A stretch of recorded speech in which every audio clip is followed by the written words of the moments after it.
60 seconds and counting. We are go for Apollo 7 at this time.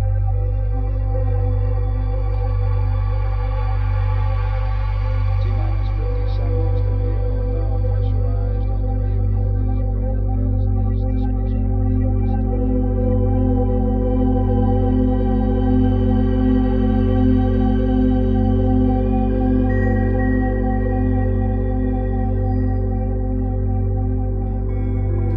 Alrighty, our third speaker of the day is among the world's leading researchers and historians on the UFO subject.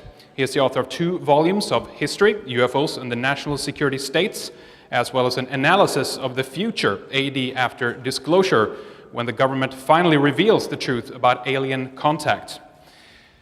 He has appeared on many radio and television shows, including specials for the History Channel, Sci-Fi, BBC, and elsewhere. Since 2012, he has hosted his own radio show. In his books, articles, and many interviews, he has analyzed the deconstruction of our political liberties as a result of the UFO cover-up, the possible nature of the non-humans themselves, what their presence mean for our civilization, why he believes the cover-up will end within our lifetime, and what is likely to happen after that. He has done some tremendous work on the subjects with deep and thorough analysis on the history of the UFO question.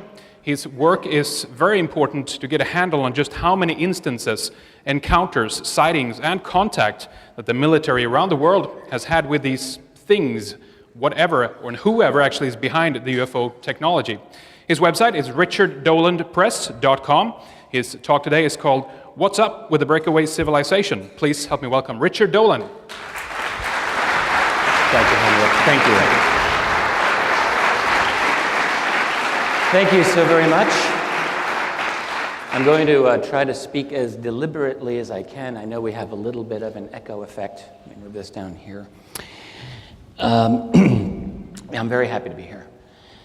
So what is up with the breakaway civilization? That's a bit of an homage, incidentally, to the great Catherine Austin Fitts, who spoke here earlier today. She had a classic article called What's Up with the Black Budget. If you haven't read it, I suggest you go Google it and read it. It's great.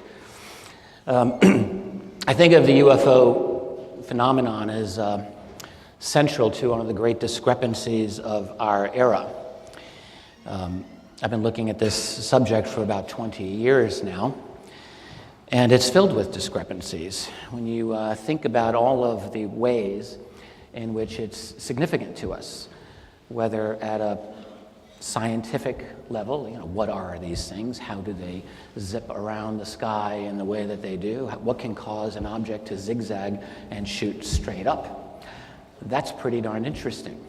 Or when you think of the political implications, that is, how is it that this phenomenon is being handled at certain levels which we don't normally have access to? That's a fascinating question. Statistics.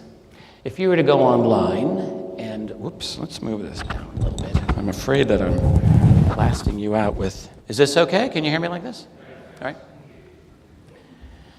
If you go online to look for UFO sighting reports, let's say for 2013, the last full year, there's a couple of major websites you could go to, a few other sources that have some statistics on it. And for the US and Canada alone, for last year, you would find roughly 15,000 reports, 15,000 UFO reports for 2013, for just US and Canada. That's about 40 a day, 40 a day. And when one considers that maybe 1 out of 10 people, maybe if we're lucky, might report their sighting to some agency, you could easily multiply that by 10. It's not an outrageous assumption to think that there could very well be 150,000 genuine UFO sightings. Now, of course, they're not all alien craft or even TR-3Bs, but some of them probably are. What's the ratio of legitimate sightings? No one knows. No one knows, but it's a lot. There might be 15,000 legitimate sightings of truly anomalous activity in our atmosphere just in North America every year. It's quite possible. Yeah. Want to fix that up? All right. I'm going to speak a little more quietly now. No, okay. I just don't want to blast you out with the echo. All right, blast away. So maybe 15,000 genuine sightings a year. It's quite possible. Economic implications are profound, particularly when you factor in energy. After all, whatever these things use to move around, it's probably not petroleum. Right? And so that has tremendous implications for our global economic and financial structure. Philosophical issues, existential issues. What does it mean that there are perhaps some other agencies that are operating in our skies, in our oceans, beyond the atmosphere? That's important for what we are as human beings. All of it, and personal. There are thousands upon thousands of individuals, many of you sitting here right now, who've had what you believe are intense personal encounters with some other, whatever that other is. This is a phenomenon that affects people at a very deep level. This is not trivial. So where's the discrepancy? Well, the discrepancy is that there's no love, there's no recognition from our mainstream culture. There's no recognition from our academic community. There's no recognition from our political institutions. It's a subject that gets no love, but it's significant. And that should tell us something right away. I look at it now as we're in a fence.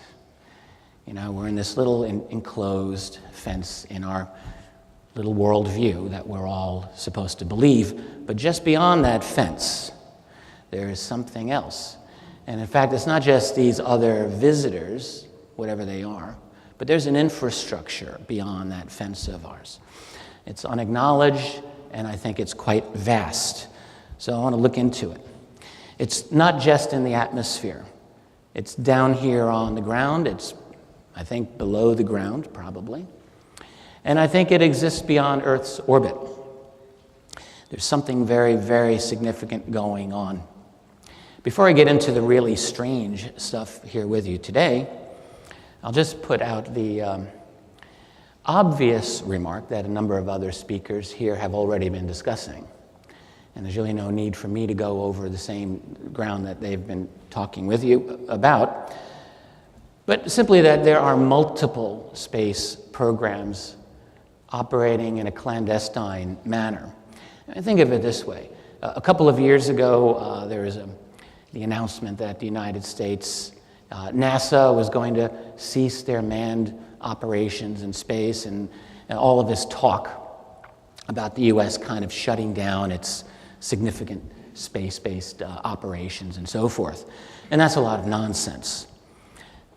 And it's nonsense because on a logical, practical basis, if the United States military establishment is going to continue to be the dog that has to pee on everyone's tree around the world and has to dominate this world in the way that it is accustomed to, it must dominate space as a theater of operation. There's no negotiation about that. Space must be under its control. And ipso facto, you must have a powerful presence of domination of space. That's not going to end, not voluntarily, not by them. These multiple programs, I'm going to suggest, are a combination of traditional technologies and revolutionary technologies. And this point was made yesterday by both Mark McCandlish and Michael Schratt and others as well have been talking about this. So you've got your old-fashioned chemical technology that's still being used in one way or another, and you've got some very, very radical technologies, which I'll talk about. Back in olden times during paperclip, a lot of those German scientists brought over were involved in the creation of what was called the dinosaur program, which was very, very instrumental and had, despite that it was supposedly canceled, left its own legacy and probably a secret space legacy that's been built on top of that. Back in the late 1980s, there was an announcement out of the blue in the New York Times that Vandenberg Air Force Base which had its own secret cadre of, I believe it was 32 astronauts at the expense of many billions of dollars, that was closed down because it was no longer practical in the aftermath of the Challenger explosion. And if you want to believe that, be my guest. These programs, in other words, they're canceled, quote unquote, after they've been in operation for some time when it's no longer convenient for people to think that these are still going on. But these things happen. We've got a number of instances in which clandestine space programs are hinted at or even acknowledged, and then they go away. Now let's go into the land of the strange. Ingo, what do you know about the moon? This is a story, I'm sure some of you are familiar with it. I'm sure many of you may not. Ingo Swann, who recently passed away, was one of the top remote viewers in the U.S. intelligence community back in the 1970s and 80s. And by the mid-1970s, he was already a legend. And the reason he was a legend is because Ingo Swann remote viewed Jupiter before our first probe, our space probe, ever reached it. Ingo was bored one day. He goes to his boss, Hal Puthoff, and says, "I'm bored with remote viewing Soviet submarines all the time. Let's do something interesting." And Hal Puthoff said, "Well, what would you like to do?" And they decided he was going to remote view Jupiter in advance of our first probe out there. What Ingo Swann did is he identified, I believe it was 13 specific data points about the planet Jupiter, none of which were known at the time, one of which included the existence of a planetary ring. Pretty nifty. And it was shortly after that ring was confirmed. This made Ingo Swann highly coveted by all kinds of black world projects and programs who then would ask him to do remote viewing work for them. So he gets a phone call from a mysterious guy named Axelrod one day who says, "I need you to be at the Smithsonian Institute in Washington, D.C. tomorrow at noon." Ingo was in New York City at the time, and it was a 2 a.m. phone call. He says, "Well, okay, I'll be there." Takes a train down there and has this incredible cloak and dagger experience with these two twins who are very military. They look identical to each other. They don't speak. They communicate by cue cards. They take him into a vehicle, a car, where they blindfold him. He's not happy about this, but they go. They drive and drive and drive. They get out. They get into a helicopter. They go somewhere else. They land. He's still blindfolded. They go to a building after walking an enormous distance, into an elevator, down, down, down, down, down. Elevator doors open. Blindfold comes off, and here's Axelrod. And he pays Ingo a lot of money for the week, and he says, "I'd like you to do some remote viewing for us." And the first question he says is, "What do you know about the moon?" Ingo Swann says, "Well, not a whole lot." "Okay, well, here are 10 coordinates. I'd like you to remote view them." Ingo Swann does, and what does he see? He sees structures. He sees buildings. He sees people or beings. And as he sees them, he says, "They're looking at me." Axelrod says, "Come away from there very quickly." He spends a week doing this. At the end of the week, he writes a detailed report about the efficiency of remote viewing, its strengths and limitations, and so forth. What was it that he was seeing on the moon? Well, it's not proof that he was seeing actual structures. I mean, remote viewing can be effective. It's not 100%. But Ingo Swann saw structures on the moon. And incidentally, it's my own opinion that the Axelrod operation was some form of counterintelligence. After all, let's just say you're not from here. And let's just say that your operation involves, among other things, telepathy, mind-to-mind communication. Just pretend it happened, because it might be the case. And these Americans are now creating this new remote viewing program. You might want to know how vulnerable you are. You might want to test these remote viewers. There's a lot of other things about the Ingo Swann-Axelrod encounter that lead one to that conclusion. But the point for here is that Ingo Swann saw stuff, artificial things on the moon, including the far side of the moon. I'll tell you another story that came to me, a conversation that I had with another scientist involved in the remote viewing program back then, Russell Targ. Many of you know of him, and I'm sure some of you know him. A number of years ago, I had a phone conversation with Russell was a nice conversation. At one point he said to me, "Richard, in the early to mid-1980s, I was tasked at one point to train remote viewers whose job was to remote view the far side of the moon." And these remote viewers were based out of Fort Meade, Maryland, by the way. So, remote view the far side of the moon. I said, well, Russell, why would they do that? Long pause. He said, "Why do you think?" So I said, "All right, I'll bite. Were they looking for E.T.?" He said to me, "Yes, they were going to look for E.T." I said, "Did they find E.T. on the far side of the moon?" He said, "I don't know. That wasn't part of my assignment." So I don't know if he knows or not, but I believe Russell Targ. So here's the early 1980s. You've got a clandestine secret program tasking remote viewers to remote view the far side of the moon. Why? Well, looking for E.T. Why would they look for E.T. if they had absolutely no reason to think that they would find E.T. on the far side of the moon, right? And so it goes.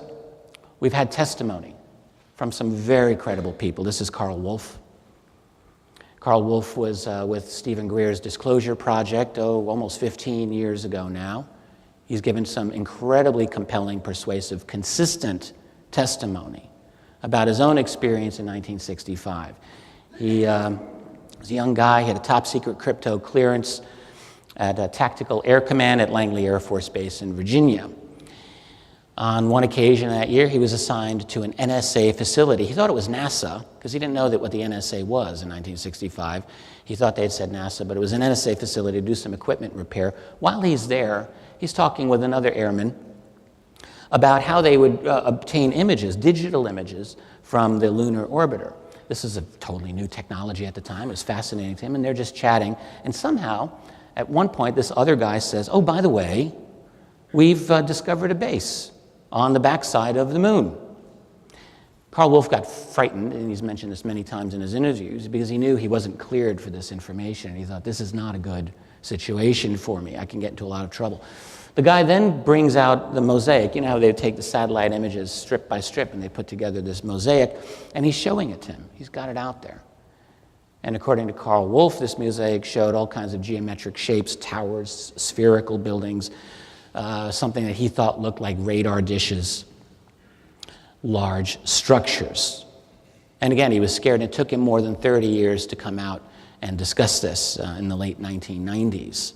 We have the testimony of another Disclosure Project witness, Donna Hare, also equally compelling. She had a secret clearance. This is early 1970s for a NASA subcontractor, Philco Ford, and was shown a satellite photograph of a distinct UFO, and had it explained to her that this technician's job was to airbrush any evidence of UFOs out of photographs for NASA before they were made public.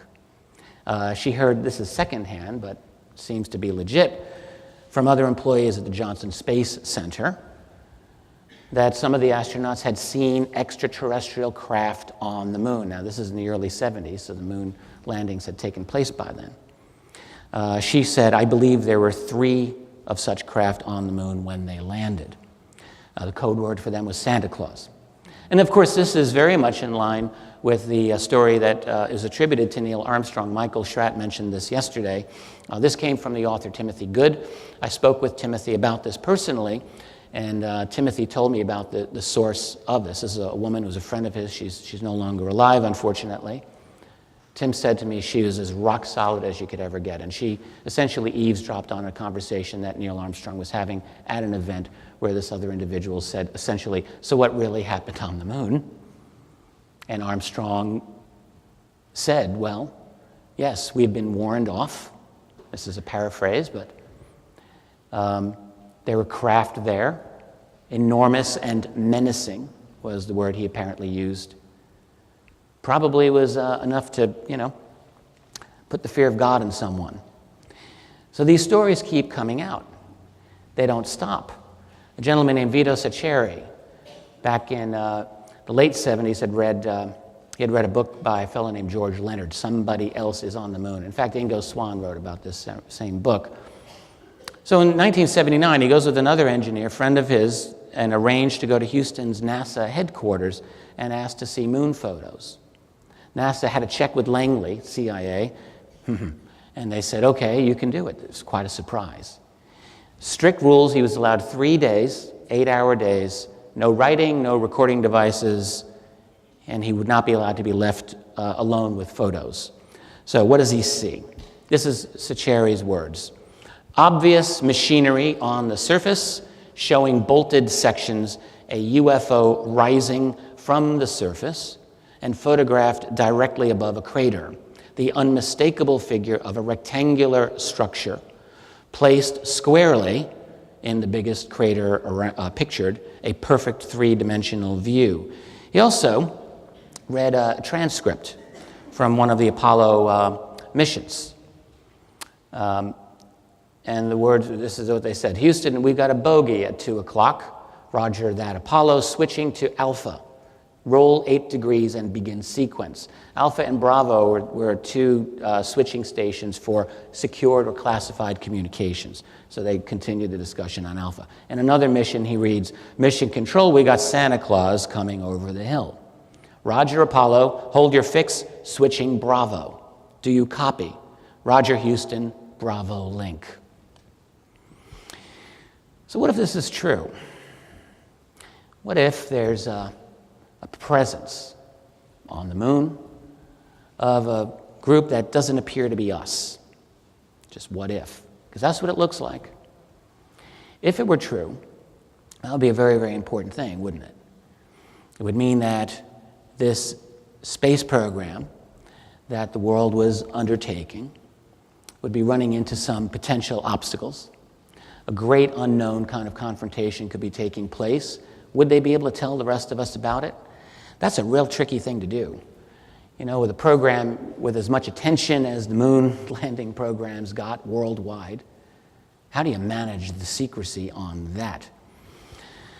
So let's just keep going a little bit. I received, well, I've got a few accounts of the what seems to be an ominous nature of whatever it is that's here. That's Jimmy Carter.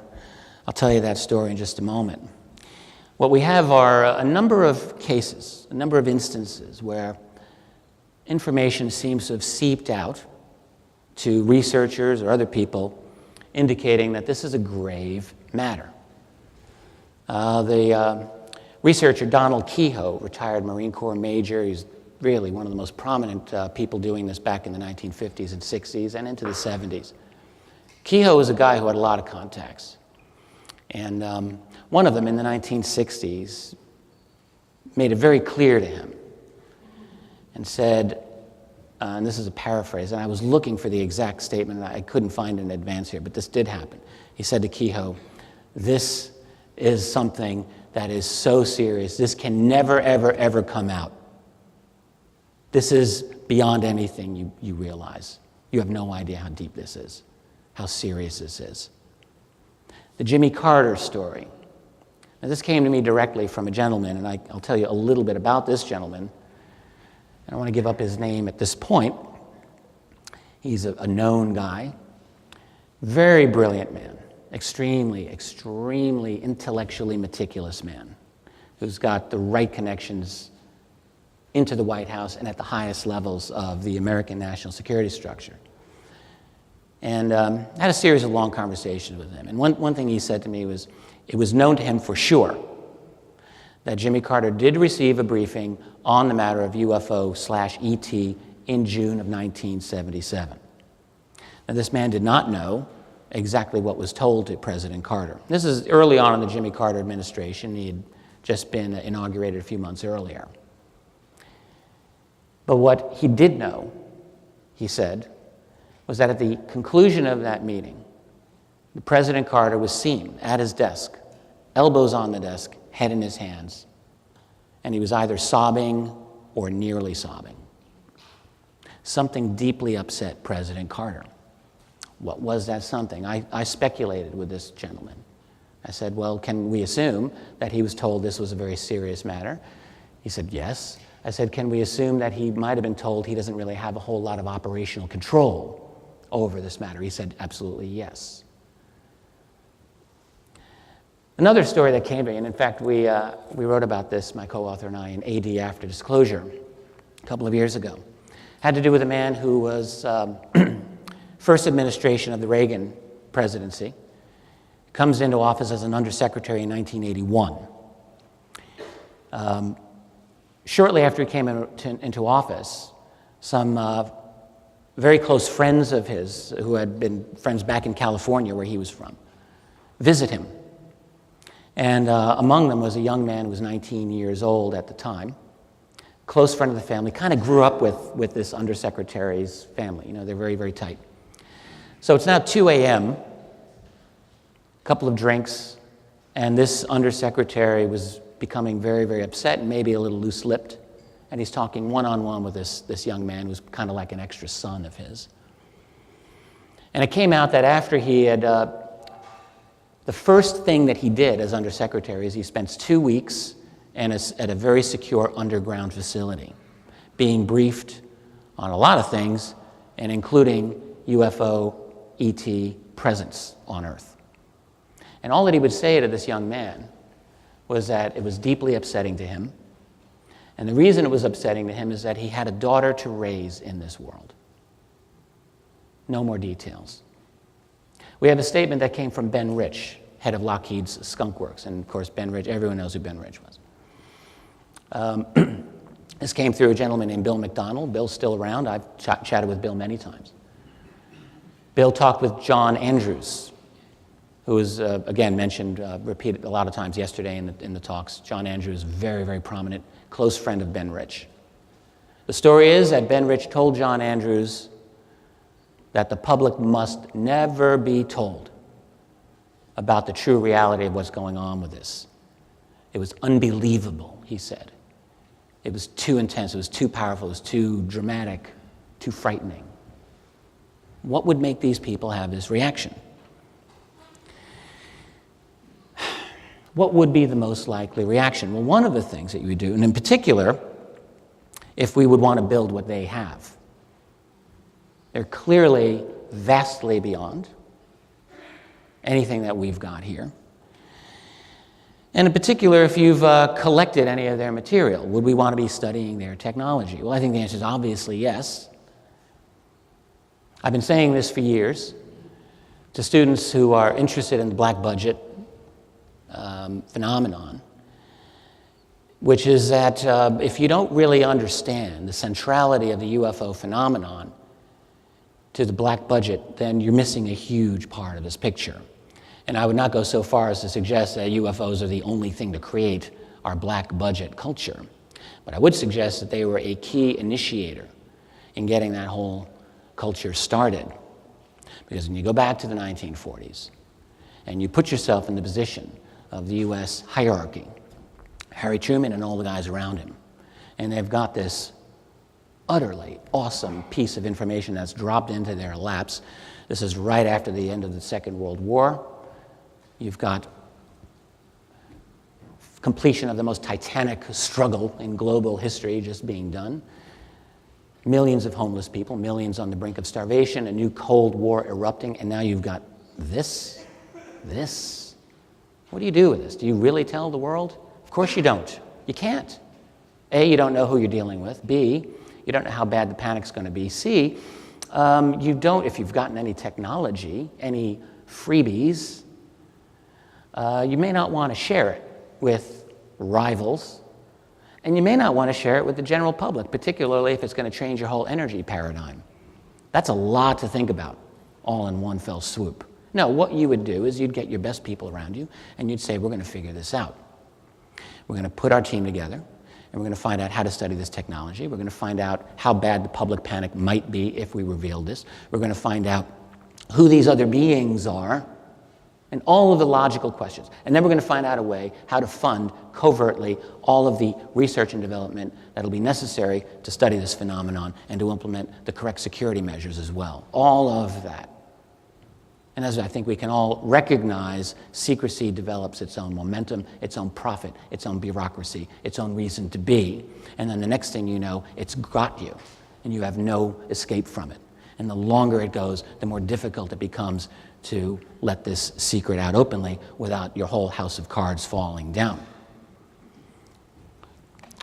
There was a researcher back in the 50s, 60s, and 70s and 80s, but really Leonard Stringfield got the ball rolling with crash retrieval phenomenon with the publication of that book, Situation Red. That was in the late 1970s, very beginning of the Carter years. Jimmy Carter, by the way, of course, the first U.S. presidential candidate to openly admit that he'd seen a UFO, got a lot of news at the time, and in fact, a lot of people thought, this could be the opportunity for some real openness on UFOs. And Carter was asked a number of times as a candidate, if you're president, would you try to release any UFO data? And Carter said, yes, if I'm elected president, I will look into this as long as it doesn't adversely affect national security, et cetera, et cetera. So there was this hope when Jimmy Carter became elected that there might be some forward motion on this topic. At the same time, Stringfield publishes this book, and this book referred, at least part of it, referred to possible retrievals of non-human technology. There's a lot more than just Roswell in this whole story. And in particular, in the late 70s, researchers started to collect them. And I think the reason was, first of all, Stringfield's book opened the door, and many of the people who came to him really seemed to have believed that President Carter was just about to make some kind of announcement anyway, and they thought, good, I'm going to come to you. And boy, did they come to Leonard Stringfield. Just a couple of these stories. Because I don't really think people have a full flavor of what Stringfield collected. And I know what this is like now as a researcher myself when people come to me with different stories of encounters that they've had. And Stringfield just became the clearinghouse. He was the magnet for a long time. Some incredible stories. One, a retrieval in somewhere in the southwestern U.S. in 1957, not 1947. 4 humanoid bodies recovered with great difficulty. There was a doctor based out of New York City that Stringfield got to know fairly well, who talked to him about having autopsied an alien body, or bodies. One witness who said he saw 9 alien bodies at Wright-Patterson Air Force Base in the 1960s, 4 feet tall, was told that there were 30 such bodies at the base, that there was a craft at the base, and said at certain military bases there were mobile units in constant readiness to recover downed objects, downed UFOs, and on and on and on. There was one radar specialist, this is from 1953, this is a fascinating one to me, who told Stringfield he was shown a film of a crashed UFO from a desert location which showed the interior of the craft and dead aliens inside a tent. Now, if you remember the 1990s film of the alien autopsy video by Ray Santilli, which everyone said that's a hoax, that's whatever. What a lot of people don't realize is that these stories had been circulating for quite some time. That is, military people saying, don't know why, but I was shown this very strange film of an alien autopsy or of a recovery of a UFO with dead aliens. My own theory on this goes like this. Let's say I'm an officer and I'm in charge of managing this program, and every now and then I have to recruit and bring new people into my program to manage, to deal with this, highly sensitive subject. So I've got to look for my people, and I identify maybe a couple of people here, but I don't really know how they're going to react to this when they encounter the information. So we do a little test run. In the case of this particular guy who spoke to Stringfield, I think he failed the test because 2 weeks after he was shown the film, he said an officer on base came up to him and said, "That movie you saw, forget it, it was a hoax." The guy was totally mystified. That was 1953.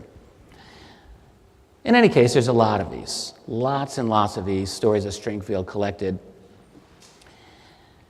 But wait, there's more.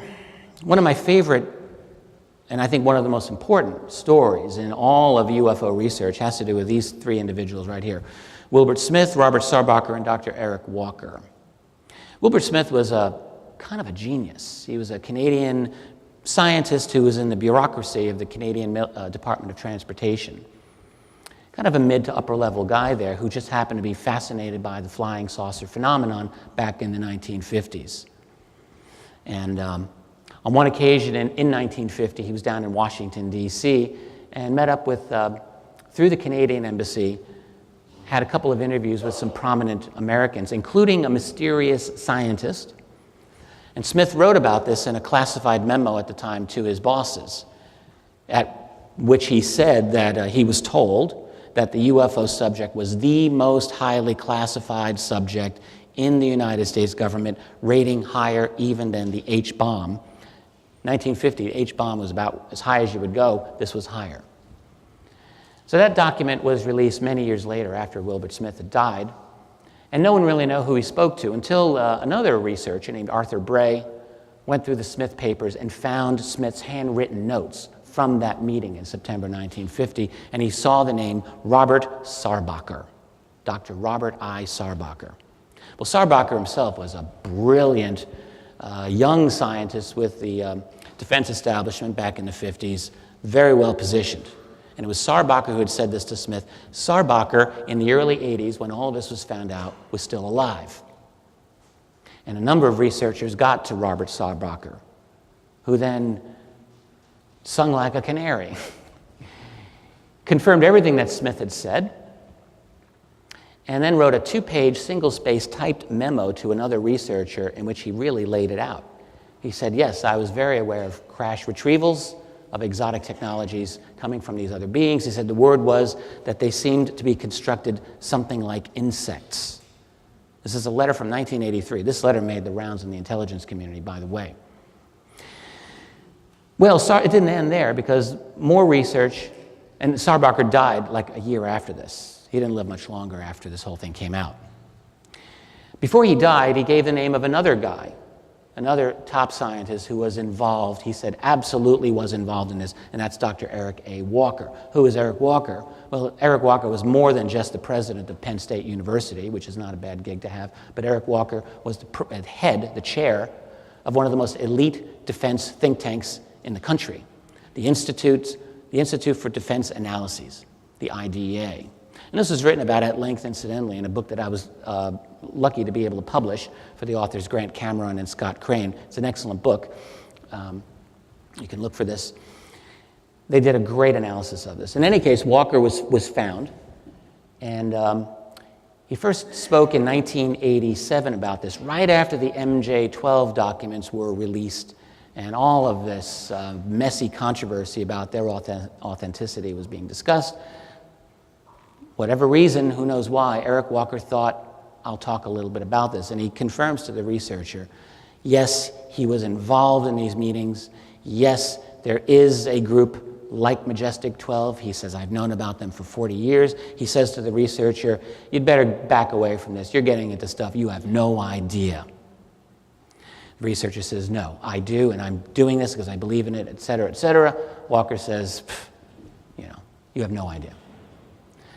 It's a series of fascinating discussions. Shortly after this, Walker decided to shut it down. He just avoided everyone because I think he realized he'd probably said too much. It's a heck of a lineage there of conversations that gives us more reason to think something's going on. Journalist James Goodall, very well known among some UFO researchers. He was not a UFO guy per se, but he certainly knew a lot about it.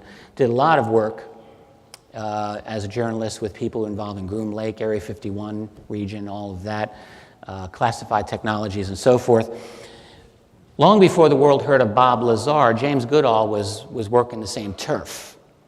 It was his own conclusion, this is back circa 1990, that there were at least 8 black programs flying out of Groom, not counting the B-2, not counting the known classified programs that had come out, but beyond that, including a silent flying triangle.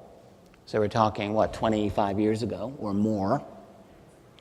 One of his guys at Groom, who was there for 12 years, Goodall says, do you believe in UFOs? Guy says, absolutely, positively they exist. Can you expand on that? No. Guy later said, and this is a quote that I think everyone should know about, "We have things in the Nevada desert that would make George Lucas envious."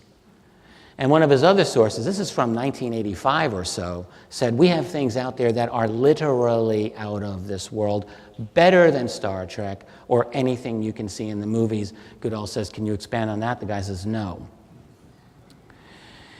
There's an interesting article I just saw about a week or so ago by a fellow named Harry Howard. I need to check in more into him, but he seems to have been an intelligence officer who briefed the very famous General George S. Brown during Vietnam. Basically, it was his own analysis, his own take on the subject, that the black triangles are an integral part of the secret space fleet. He says, absolutely, they obviously exist, and certainly they do. And again, another book that I was fortunate to publish about a year ago by David B. Marler, really the definitive study on flying triangles called Triangular UFOs, An Estimate of the Situation, lays out just how powerful this evidence is for the reality of truly revolutionary triangular UFOs. They don't behave in any way like ordinary aircraft. They're out there. Well, this is Howard's conclusion. Calls them the greatest development in the history of mechanical devices since the invention of the wheel. Well, maybe. It's an interesting analysis, and I think I rather like it. And you can look it up, called Black Triangles, Cornerstone of the USA Space Fleet. So here's the problem. So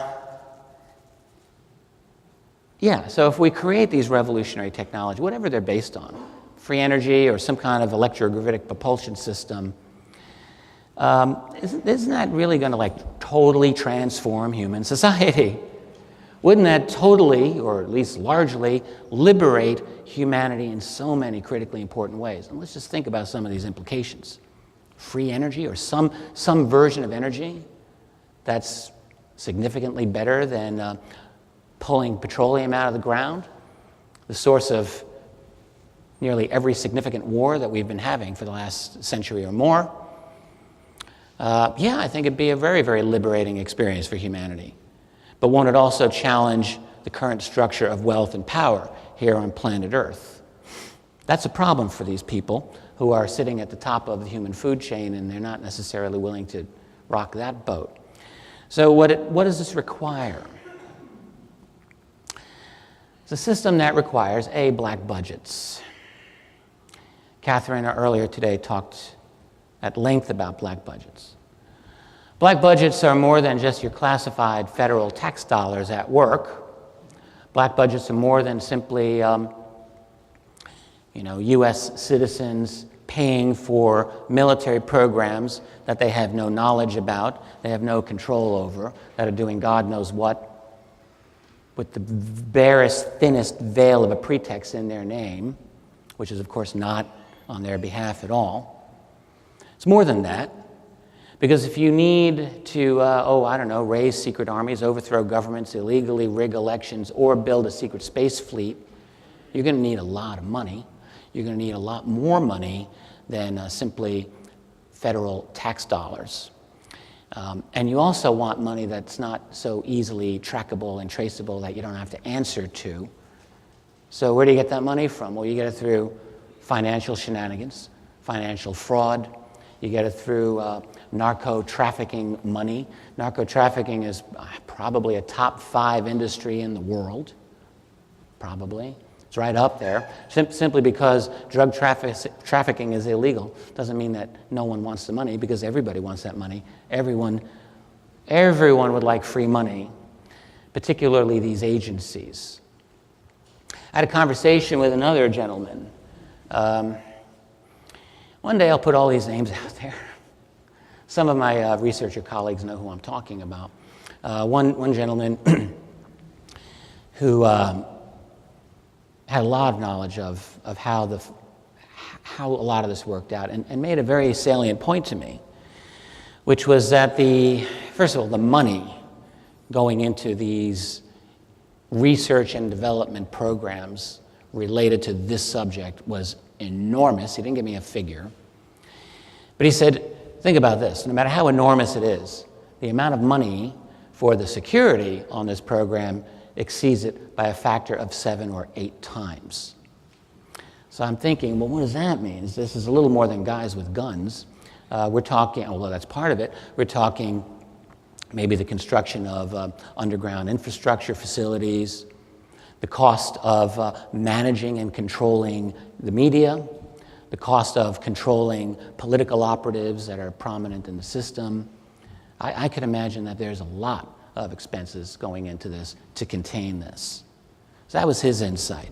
So you need black budgets. And what that, of course, requires, what that means, is at least constitutionally, in terms of legality, in terms of what this country likes to tell ourselves what we're supposed to be, this is a complete overthrow of what the United States is supposed to be about.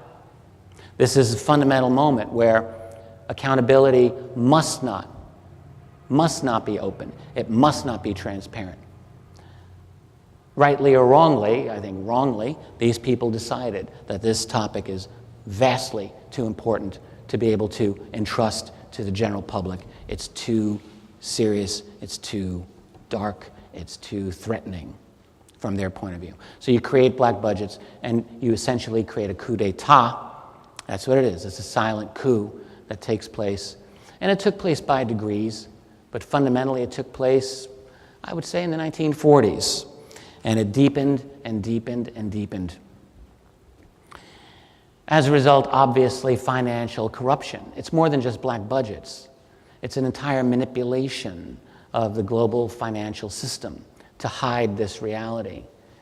There are a series of labyrinthian-like financial cutouts, phony offices and offices nested within other offices within others, so that even the greatest accountants in the world would have a hard time figuring out the paper trail. And of course, when you get into a situation like that, you got a lot of free money for everyone who's able to just plunder at will.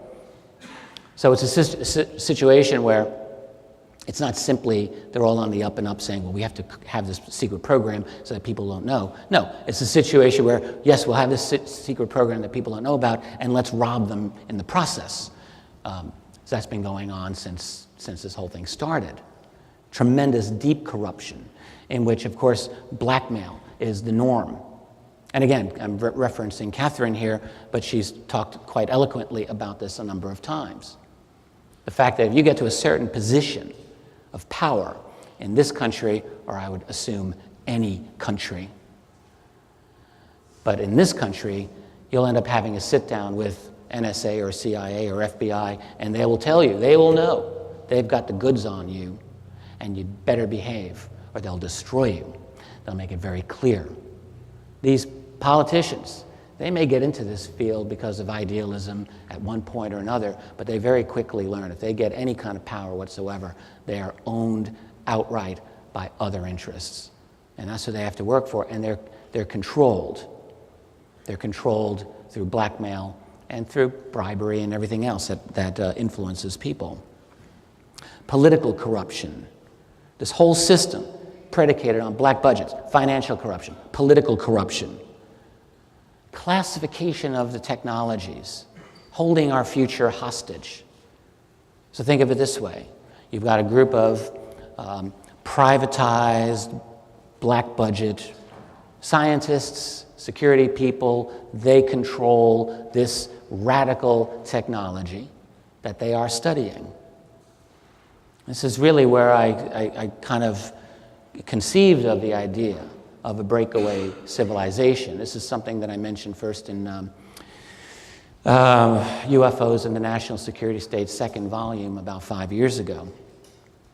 I'm glad I coined that phrase, and I'm very gratified that other researchers have found that it's something worth following up on, and I'm very, very gratified that other researchers are trying to study the analytics and the structure of this.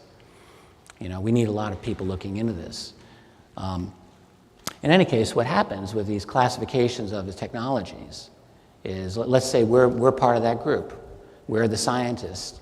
And we come up with our breakthroughs. We'll come up with, yes, money makers, better integrated circuits, lasers, fiber optics, and the rest. Those are nice ground floor investment opportunities for sure.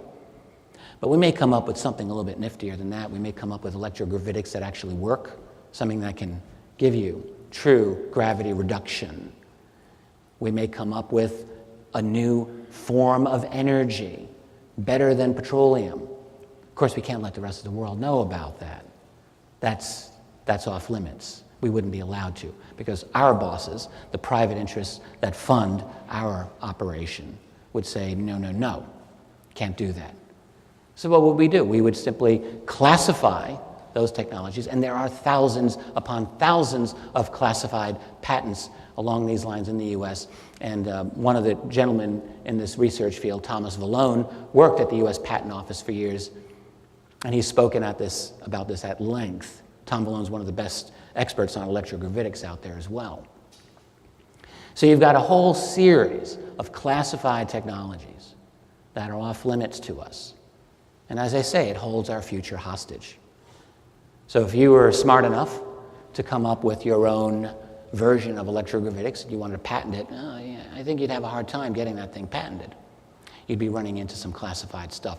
And incidentally, this is a key reason why there's now a movement. I'm jumping a little bit ahead of myself, but not too much. But a key reason why there's this global rush right now to solidify a transnational legal structure. You know, not just NAFTA, not just the Transatlantic Free Trade Agreement with Europe, and not just with the TPPA, the Trans-Pacific Partnership Agreement. The whole thing's coming into place right now. And one of the key things that they feel that they must do is nail down intellectual property rights, so that if some genius person in India or China or some other place comes up with a nice electrogravitic system, that too says, no, no, no, you're going into classified territory, proprietary. That's the whole point. You classify it to keep that fence around us in place for as long as possible and as strongly as possible. But you have to do more than that. This whole system requires a comprehensive approach. It requires control over the media, and I mean total control over the media. Significant total control. So, sure, you can allow, some cable station to put out a UFO documentary that talks a little bit about this. It's best if you get the kind of he said, she said documentary where you put a little bit of one side of out there, and then you bring in a couple of skeptics, and they say, no, that's all nonsense. That's being objective, they like to think. And they'll put a little bit of that out there for the people, because they know people are becoming more and more interested, because we're living in a totally revolutionary era right now. But over the main media, over the establishment media, that's totally controlled. We all know this. It's funny, when I started researching this subject exactly 20 years ago, I'm sure many of you remember, it was a much harder sell, even then, crazy as it sounds, but it was a much harder sell to convince people that our media was as totally controlled as it is. I don't think it's a hard sell anymore. I think we've kind of gone through all of that. I think most people, even people beyond this room here, even people beyond those who may be watching this on YouTube, they know that there is a vast control over media. And one of the reasons, not the only, but one important reason that this media must be controlled is for this subject. It's essential.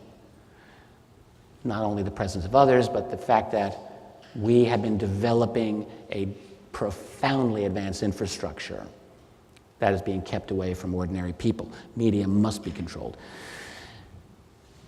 Global totalitarianism. I've been thinking a little bit about this lately, and I think my opinion now is that it is seen as a necessary component of maintaining this system of secrecy. You can't just have it as a partial thing. You have to have total control. We've moved into a global world. We're trading with each other every single day around the world.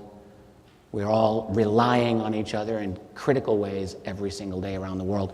So you must have a system in place, they feel, of having total control.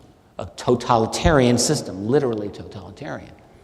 And this is exactly what's being planned for. It's exactly what they're working on. In short, this system must be predicated on everything that we're seeing in our world today. We're seeing the results of it now. Which means that there's, from that point of view, there's no way that those people who have got control over this secret, there's no way that they can ever undo secrecy over this program, not in their opinion. And this is why for years I've characterized disclosure as a paradox. You know, I've always said it's impossible, but on the other hand, I continue to maintain that it's also inevitable. But the reason it's impossible is partly because of what I've just described to you here. This is very deeply entrenched in our world, and you know, it's one of these things where when I look back on my 20 years now in this field, how astonished I am at the journey that I've gone through, in the sense that I started out 20 years ago with a very simple question. It wasn't even, are UFOs real? I wasn't even at that level. My question was so simple. It was this subject something that the national security community in the U.S. truly cared about ever? Because if they cared about it, why had I never read about it in any academic history book ever? I mean, why would that not be interesting? 1950, go back in time, you got the Korean War breaking out, you've got the end of the Berlin airlift, all of this Cold War drama, you got Harry Truman dealing with all of these problems, and then what, flying saucers? Were they actually interested in this? Well, it turns out, yeah, they were. And I thought, well, you know, wow. So that was that was the crowbar for me that just allowed me to pry open. That was the first level and the most important level. Before that, I was in as much of a conventional mindset as you know, many other people. I thought I was ahead of the curve because I had been reading, you know, Noam Chomsky, and I thought, well, hey, that's good for me. Yeah, well, you know, it was 20 years ago. But what happens, of course, is that one answer leads to a dozen more questions, and each of those leads to many more. So one of the immediate questions that I started with was, well, wow, if this was a concern, why was it a concern? Well, it turns out it was a concern because you have declassified documents. They're not arguable. I've talked about them in many other venues. There's no need to go into it here. You can look at some of my other lectures on YouTube, whatever, or other researchers. But there's an overwhelming abundance of declassified documents that make it crystal clear that there were violations of sensitive airspace over key American and also international bases going way back, all the way back.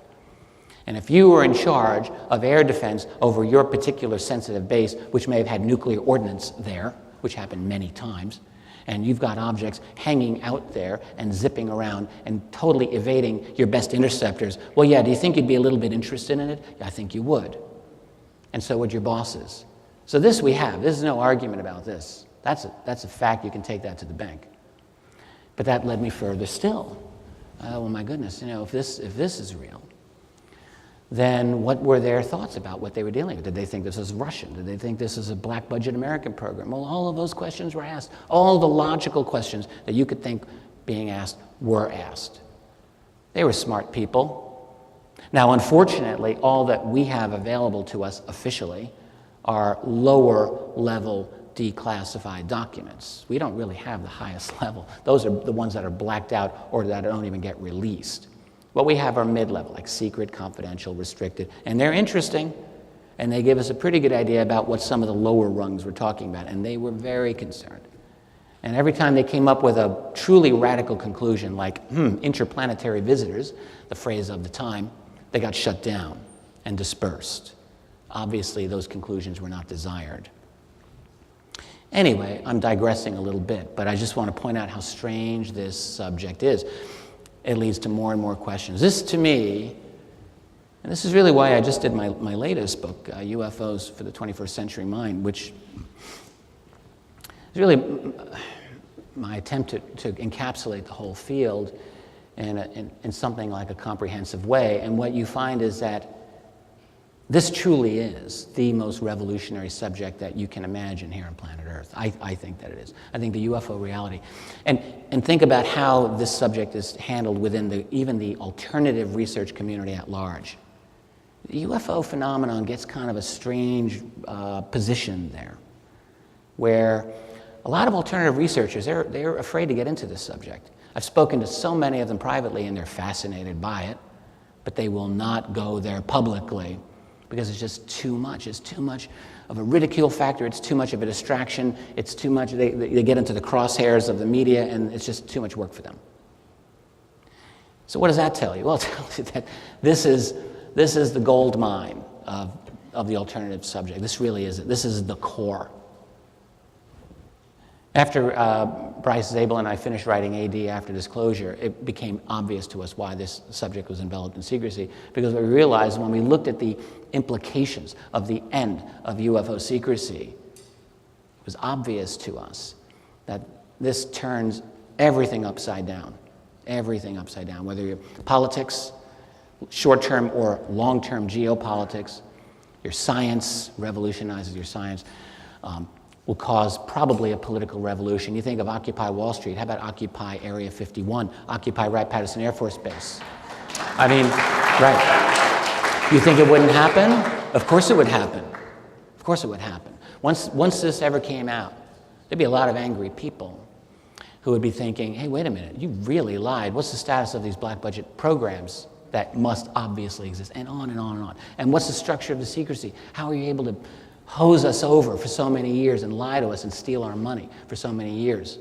I mean, there's people who have a dog-like obedience to authority who would never, ever, say boo about it, and they think, well, our leaders know best, but there's a lot of people who wouldn't be like that. There'd be a lot of people who'd be very angry. So this whole system is so unstable right now. It's so incredibly ready to just go, psh, that, well, we're on the verge of seeing something big. So that's why it's a paradox.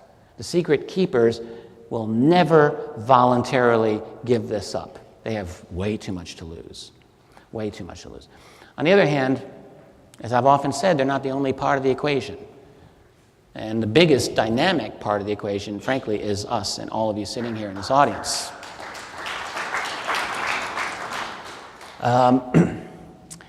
Like we know, power is never given, it has to be taken. And when people decide to take power, that's when real change will happen.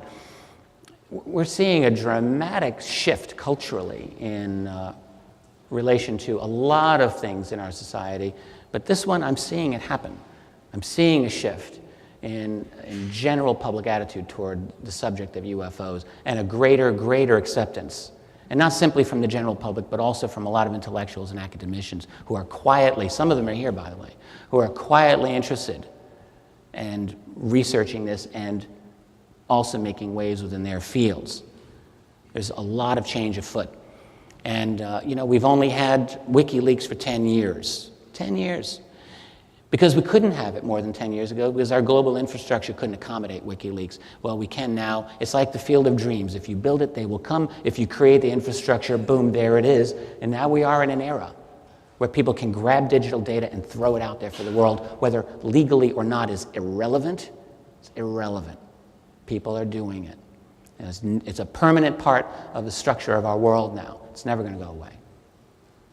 And what we really have is, what do people really ever want? The real war we're having is a war between forces for a global police state to control everything and the people. What do people want? People want one thing: they want to be free. It's the only thing we really want. We want to be free to do our thing. We're like water, and we're going to find our way to the path around those restrictions. So when you have a situation where now, governments read our emails, we know that. Governments will find ways of dealing with us through intimidation and so on. People are resisting, and they are going to continue to find ways around this system. That's the true Cold War that's going on in the world today. That's the struggle. So I don't think this is totally a matter of faith on my part. I think that there's really genuine reason to believe that the people, we're not dead yet. I don't think we're ever going to be dead. So we're dramatically transforming our society now. What are we going to look like in 10 years, 20 years, 30 years from now? In terms of new technologies, new ways for us to communicate with each other, share information. It's not a slam dunk, but it can happen. Oh, and incidentally, this whole system that's been created, this whole movement for a global police state, for global total control. Who owns it? Well, not the president, not the national security staff. It's owned by the banks, it's owned by private interests who stand behind the whole system. And I really think it's fair to say that they are the true breakaway civilization. You know, yeah, well, you I say that now, the idea of a breakaway civilization initiated with me, anyway, in a technological way. You know, basically the black budget world on steroids with exotic alien technology, presumably alien technology, tossed in. You know, I talked a few times about a conversation I had with a former civilian scientist at NSA who said to me circa 1965, 64, that the NSA had a computer running at clock speeds of 650 megahertz, which, you know, it's no great shakes today, but was 35 years ahead of the consumer market, which did not reach that speed till 2000. And in 1965, there were no personal computers anyway. So NSA was 35 years ahead on that basis of the rest of the world in computing power. You could see it that way. So now you toss in exotic technology. You toss in classification of those technologies, preventing people from getting it, and that gets you into a breakaway civilization where you've got technology that's unavailable to anyone else. And that's really what made me think of that. But what's happening here? It doesn't, you know, you can't stop with simply the technology. You got to see who's running it, who owns it. And as we can see in all factors of our political system, all of the power stands behind. We all know this. And it's with multinational banks. It's with those people who have the pinnacle. They're at the pinnacle of wealth and power in this world. Yeah, and they'll go to the Bilderberg meetings, and they'll go to, you know, the trilaterals, and then they're in the CFR, and they go to Bohemian Grove and places like that. There's not just one place where they go. They're the rich country club. As George Carlin once said, it's a big club and you ain't in it. You and I ain't in it. So that's the system that they are putting in place. So within that whole scenario, you have to wonder, are there even discussions at that level about ever disclosing the reality of this insane reality that they are living in? A world in which there are these others, a world in which there's this incredible technology by us and by not us. Would they ever do it? Well, I think they do still have these discussions, and this is an interesting thing to ponder. Another conversation I had with a gentleman. This is the same guy who told me about the money going into these programs and the fact that the security is much more expensive than the scientific R&D. Well, the same man said to me, every 5 years or so, that was his words, there are meetings and discussions held at the highest levels of the political structure that bring this topic up. Should we disclose this reality or not? I mean, I don't think it's on like a schedule, like every 5 years, but he gave me this kind of like casual indication that it comes up every so often. Maybe once or twice a decade, that type of thing. And in fact, this man had been on one subcommittee dealing with that. And even though he was a scientist, his subcommittee had to do with legal implications. Who knows why? They decided that, at least from a legal point of view, this was a nightmare. I mean, think about the lawsuits that would occur, even from just defense contractors. One defense contractor having access to ET technology, that's unfair trade practices, isn't it? That could be a nasty little lawsuit. I mean, that's such a mundane thing, but it was instructive, you know, that they were pondering some of these issues. So anyway, the fact that this comes up every so often, I mean, my head reels at the thought. When you think about how explosive this is, you'd have to ask yourself, why would it even come up at all? Why? Wouldn't this just be permanently off limits? And yet it doesn't seem to be so. And the only reason I can think of is that this is a very, very powerful, pressure-filled reality. And I don't think there's any ruling elite in history that's ever been totally unified.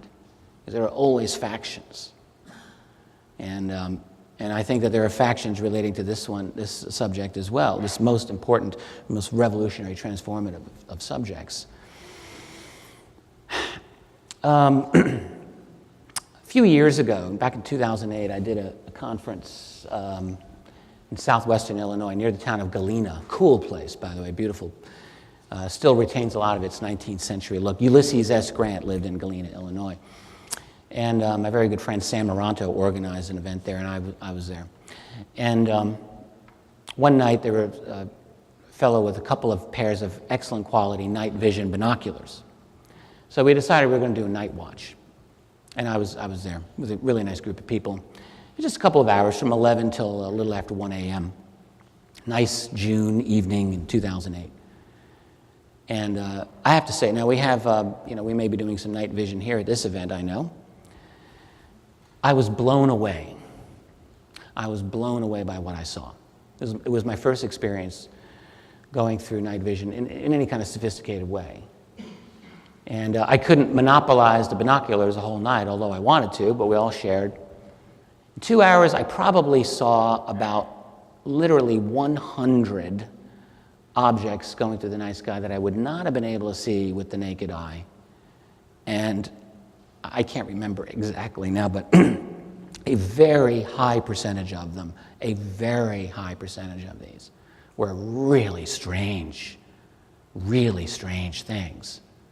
So, objects, super high altitude, going at unbelievably fast speeds. These are not meteorites. These are not space objects. These were craft of some sort. Many of them were pulsating in a very rhythmical way, going at speeds that just astonished me.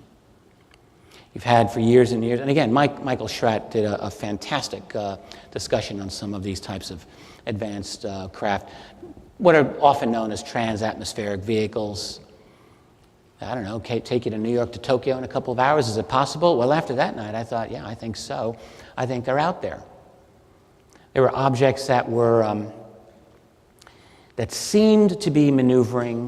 It was hard because we weren't recording anything, and you're watching with, through these binoculars, and sometimes they're moving kind of quickly. What I can tell you is, it was like, that movie, They Live, where you put the special glasses on, and you see the reptilian people behind the mask. Well, it was kind of like that, except that's what night vision does to the sky. It allows you to see a vastly different reality than what you would see, even on a clear night. You can see much, much more. And so that really got me, that had certainly got my attention. I'm going to show you just a couple of night vision clips here. This one was also from 2008, December, from Fremont, California, here out on the West Coast. I only included like a 30-second clip, and this includes what certainly appears to be a triangle. I'm going to start it now, and hopefully we'll be good here. There we go.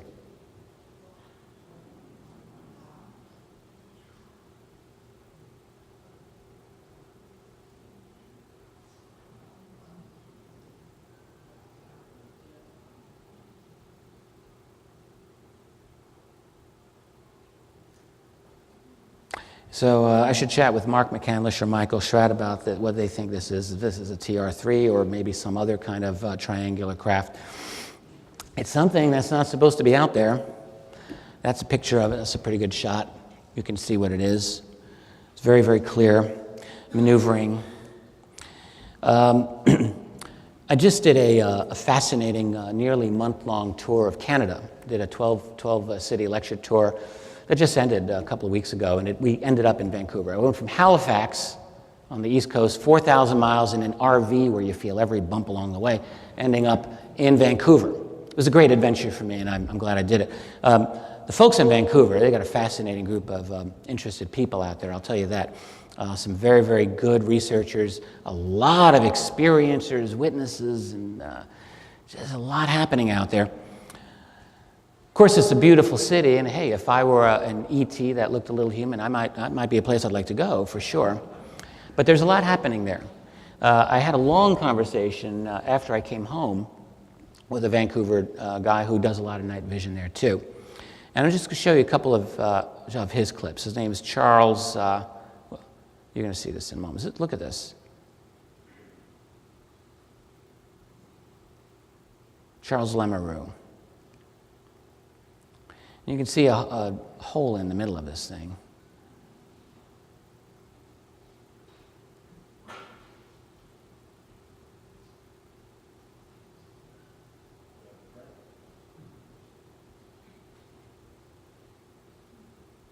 This is only visible with night vision. And this is a little speeded up so you can see the movement of it a little more easily. There you go. One more here that Charles shot. This is just from a month ago. Don't know what this is. It looks like an orb. He was convinced that what you're about to see was not like an insect or not a close object. This is, I don't know for sure. I don't know what this thing was, but you can take a look here. Watch this thing.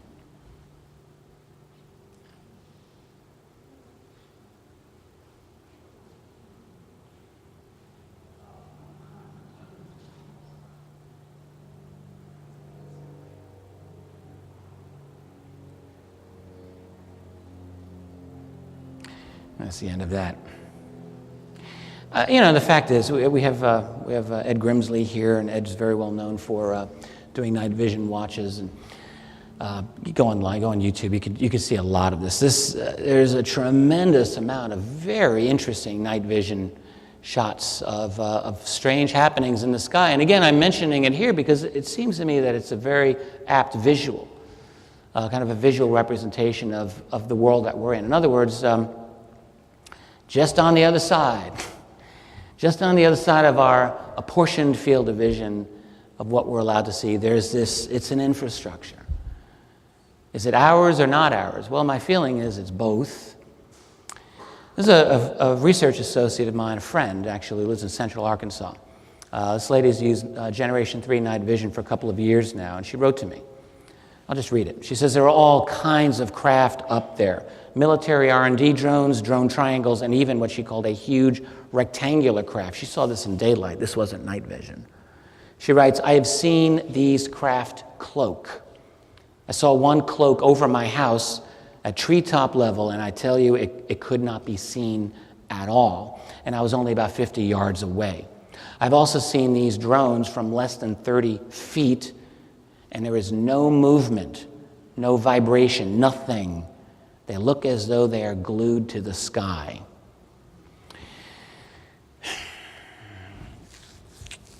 But there are anomalies not simply all around us, right next door to us.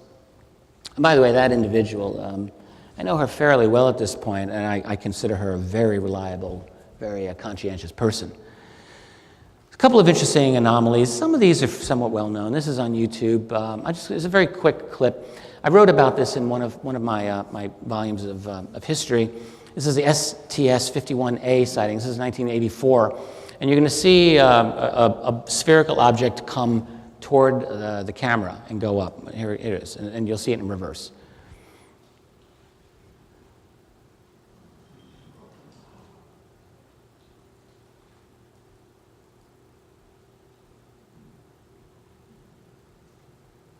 I've done my own analysis, such as it is, of this object, basically trying to measure it, the change in its size as it gets seemingly closer to the camera, and it does get larger. So the diameter of this thing does increase measurably from when it first appears to when it last appears. So it grows in its diameter as it gets closer to the camera, which tells me that this is something that's significant. It's not just some effect or some reflection or anything like that. A couple of years ago, I had a discussion with about this object with Dr. Bruce Maccabee, who's an optical physicist and one of the more established experts in photographic analysis, video analysis of UFOs. And Bruce was kind of non-committal about it. He said, yes, it's interesting. We don't know what it was. It could be a reflection or something like that. But I don't think so. I don't think it is. To me, I think it shows that it's moving directly toward the camera, and it's something. And by the way, in addition to simply video evidence, there's a tremendous amount, or let us say a good amount, of observational evidence coming from American and Russian astronauts, cosmonauts, over the years. Quite a few of those stories. This is one. This is a real head scratcher. It's from the STS-140 mission from August 2005. This was on the website of the late Jeff Challenger. I knew Jeff. I met him on one occasion. He died, unfortunately, in 2007, very suddenly. Jeff had a disability. It was hard for him to get out of the house, and he spent really his whole many, many years pulling down NASA video and recording it and then analyzing it. And he had a website. In fact, I need to re-upload it. I have permission to host his site. It was called Project Prove. I'm doing a whole website revamp myself this summer, and I'll have his back up, and you can look at this again and many others. But look at this clip. This is from the STS-114 mission, August 2005, just 9 years ago. Watch this thing. You can see something do a U-turn. This is sped up a bit from the original, just so it doesn't take you forever to watch.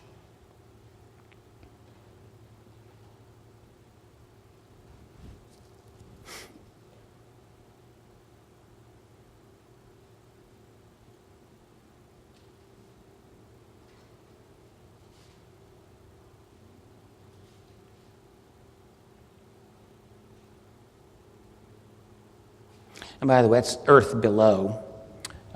You'll see the bottom, the horizon of the Earth, the edge in a moment there. This thing looks like it just turned around. Just turned around in space. What does that? Is that something that we can make? Maybe. Ours or not ours? That's a question. And I can't answer all of these. You know, some people offer their opinion on what percentage of UFOs are man-made and not man-made. I don't know. I would confidently argue that at least a large portion, are not man-made. Let me get my water here. What percentage? I don't know. I think the farther back we go in the sightings history, probably the larger that percentage is. I mean, we've had, going back to the 1940s and 50s, there were a number of very well-recorded sightings of objects. We're talking 1950, 1949. I've got 10 minutes. Great, thank you. Going at ultra-high speeds, ultra-high altitudes. It's kind of a reach to see some of these as human technology. I guess it's possible, but there hasn't really been a whole lot of strong evidence, in my opinion, indicating that we had these breakthroughs that early on. Not seeing it, personally. Now, today is another story. So I don't know what the percentage would be. I think that there's a substantial infrastructure on both sides of it. But this phenomenon gets even stranger than, well, lights in the sky and space-based observations and people on the moon and what have you. My own research has gone into some... I've encountered some strange stories, I guess I'll just say that. People come to me who've had encounters, or what appear to be encounters, with people who are not normal people. I've talked about this once in a while. I'll tell you one story. Woman grew up in western Pennsylvania in the 1960s in a tiny little town. Everyone knew everyone, especially in church, which is where this woman was on one occasion with her mother. Mid-1960s, she was in her mid-teens.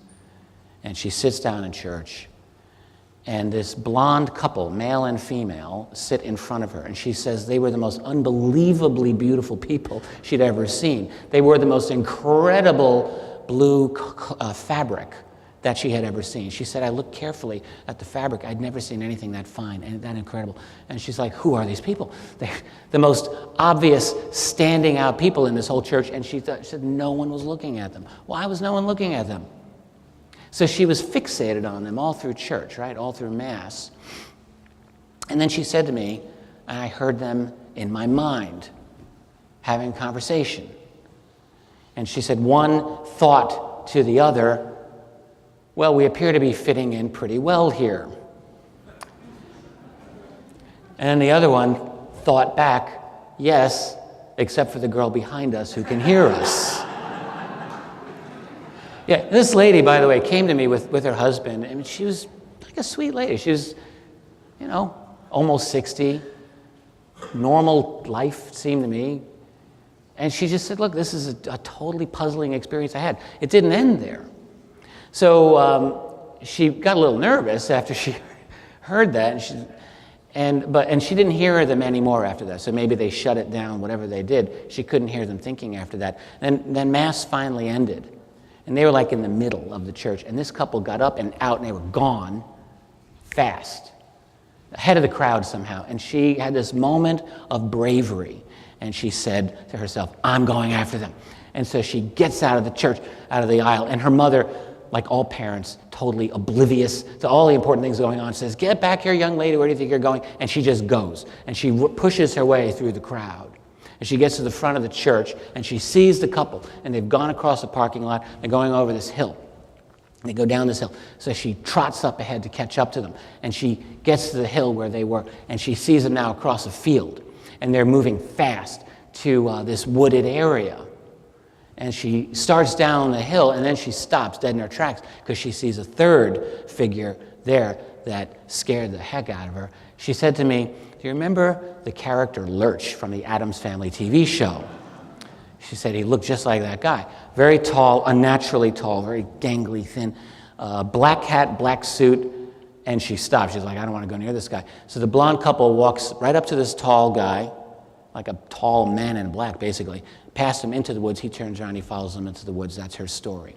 I had a very similar story told me by a retired Air Force colonel, PhD, and I'll just only give you the bare bones of this woman. He was with his wife and a friend of theirs who happened to be kind of like a psychic, or they felt was a psychic. They were on having fun in Vegas at a casino. He was not on work time here. And the psychic grabs him on the arm and says, stop, stop.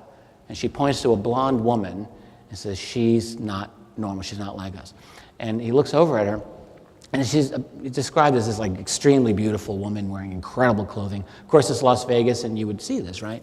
But there was something different, something different. So the wife and this psychic friend go down the escalator. They're getting out of there, they're afraid. He's watching her for a moment.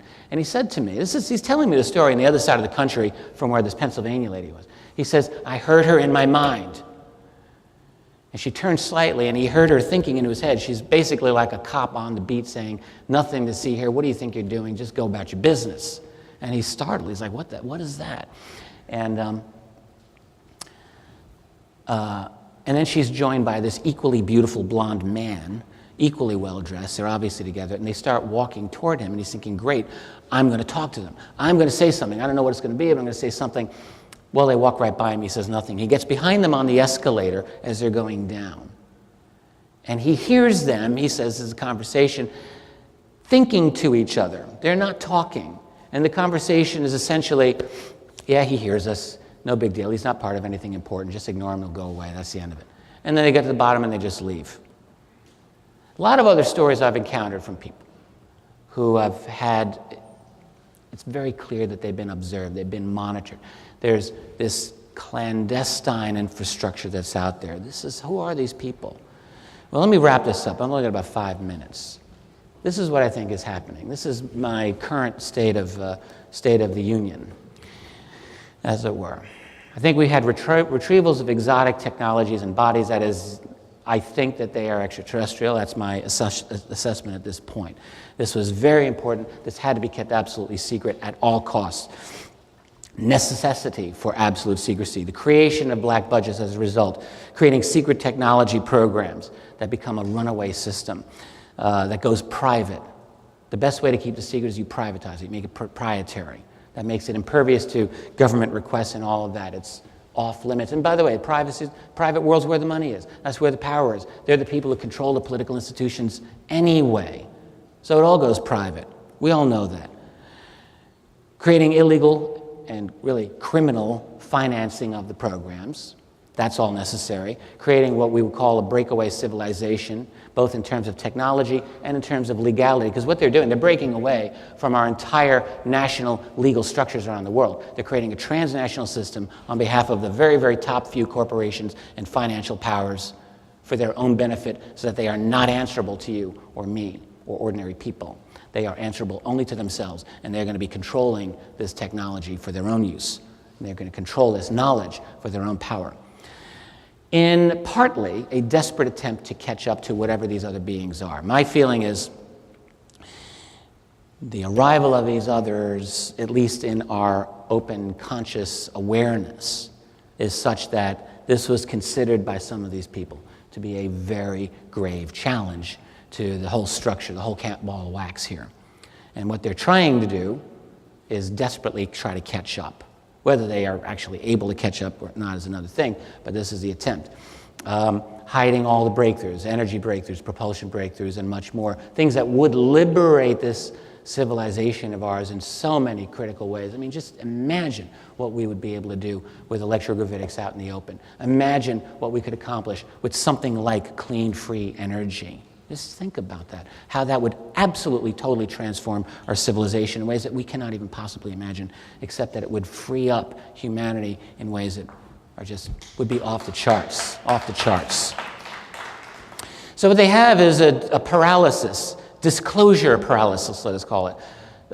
One gentleman who very clearly was legit black budget kind of insider wrote to me a few months ago and said, look, you know, your thoughts on disclosure are well and good, but you have to appreciate just the seriousness of disclosure to these people because they're all terrified of criminal proceedings against them.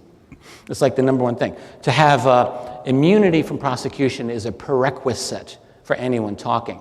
And by the way, getting Congress to move on this is, I mean, that's a nice thing to do, but I have a feeling we're going way beyond Congress. That colonel who had the experience with the blonde beings in Las Vegas casino also did a deathbed interview about 10 years ago with a man who was apparently a Roswell, an original Roswell military recovery person back in 1947, who was now dying at 10 years ago. This colonel interviewed him and said at one point, it's really a shame that you're not able to tell the world about your experiences. Wouldn't it be nice if there was a presidential executive order to liberate you from your oath of secrecy? And this dying man almost chuckled. He said, it would take a hell of a lot more than a presidential executive order to liberate me from my oath. So you take that for what it's worth. These people are at such risk. They know how serious this is, and they know how vulnerable and exposed they would be if this whole thing were opened up to them. If this whole thing were opened up, and where would they be? I mean, some people would want to defend them, but a lot of people would want to imprison them. But they're not just afraid for their own sorry behinds. They're terrified. The people who own them are really terrified, I think, of the whole global transformation. This is big stuff. And we down here, we little plebes, we want the change. We know it's going to help us. Those people at the top, they have no incentive. I'm sure they feel they have way too much to lose, and they, like the managers of this program, might be liable to some blowback. What are their goals? Just about wrapping up here, so I think I'll finish on time. They want to formalize this structure right now. This is a big, important part of their agenda. So, creating NAFTA and GATT and TPPA and TAFTA and all of these, it's not simply to consolidate financial control over the world. Yes, of course they want to do that. But they're trying to consolidate their independence from national laws. From national laws, so that you and I do not have the ability any longer to legislate, to have any kind of legislation that's meaningful to them. They don't want that. They're trying to create transnational, corporate-friendly legal structures. As I said before, they want to enforce intellectual property rights and hence no free file sharing, no bill. I almost feel like an evangelist for 3D printing at times. I really believe that 3D printing can revolutionize our world. I've been saying this for a little while.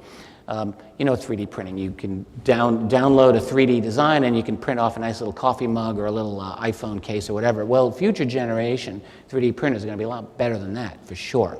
They'll do mixed materials. They'll do printed circuit boards. They'll do organic materials. Think about it 10, 20 years from now. Will you be able to 3D print some smart person's device for an energy, like an energy harvesting device, what we call free energy? That would allow you to go off the grid. Yeah, I think so. I don't see why not. Do that, think about how much freedom you'll have. Well, what's being put into place right now is a transnational legal structure to prevent things like this from happening. And it's a race. We're in a race right now. So before everything becomes completely consolidated, preventing us from making these breakthroughs, we're racing against the clock and for our technology to allow ourselves to make some of these breakthroughs. I think we're going to win. What are their other goals, though? They want a goal of total surveillance. They're doing that. They want a goal of total intimidation. You will continue to have the right to bitch. You're not going to have the right to do a whole lot more than that. That's the sum total of your freedom of speech these days. organizing. And the thing is, when people know they're being surveilled, whether they're through email or on the street corners, it does have an intimidating effect against a lot of people. Not everyone, but a lot of people who would ordinarily protest are not going to protest because they're just afraid. And that's the whole goal. It's intimidation, it's control, it's surveillance. And the other thing they want to do is turn the web into TV. We're seeing this now with the arguments over net neutrality.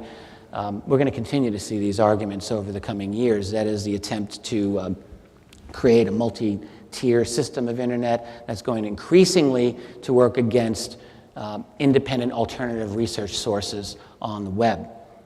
You know, they're not going to eliminate it all at once. They're just going to squeeze them out bit by bit, year after year, in an attempt to make it more and more difficult through this type of harassment, so that then your web, you turn on like Yahoo News, that is news for Yahoos, basically have the latest Miley Cyrus twerking scandal, whatever.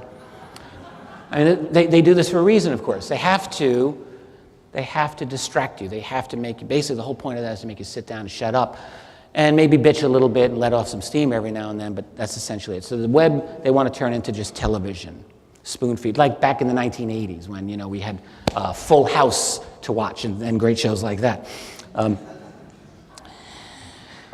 before there was a web. So they want to maintain total control over global intellectual life.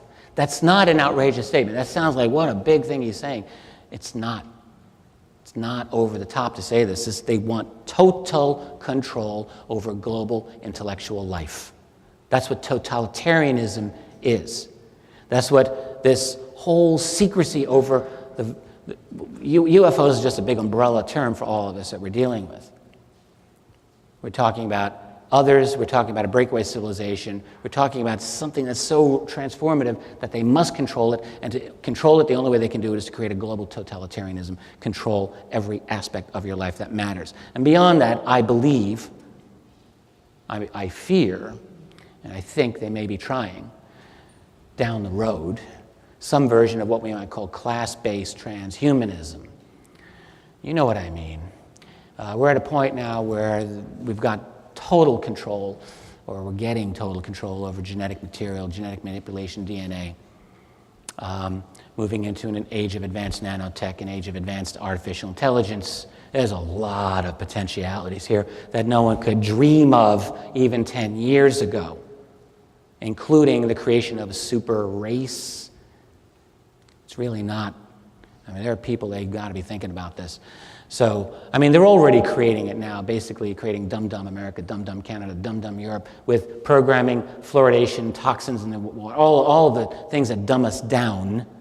They're already doing that, but I think what would be ideal for them is to formalize that, where you literally will have a race of people who've got longer lives, more intelligence, better physical strength, and then a race of people maybe who don't have those things. It sounds truly nightmarish. It is nightmarish. Is it possible? Yes, of course it's possible. And just, you know, it's not happening yet. But this is the kind of nightmare world we could be moving into. But I don't think it's necessarily going to go that way. I think this system is inherently unstable. I think this system is inherently ready to just go down. It's on outrageous thievery. It's on outrageous injustice. It's built on a total unsustainable model. We're seeing dramatic changes in our own society. Can this be like France before the revolution? Can this be like Russia before the revolution? The answer is yes, it can be. I'm not saying it will be, and I'm not saying go do it. I'm saying it can be. And the other thing is with disclosure. There's no easy way to do this. There's no easy way to ease into the truth here. This is such a dramatic, upside-down reality that we're living in that if this stuff comes out in any way, you know, it's not going to be easy. It's not going to be gradual. One thing that I would just ask you to think about before I truly wrap this up is ask yourself a question: will we ever be able to deal with whoever these other beings are, who I think appear to be interacting with humanity in one form or another here on Earth?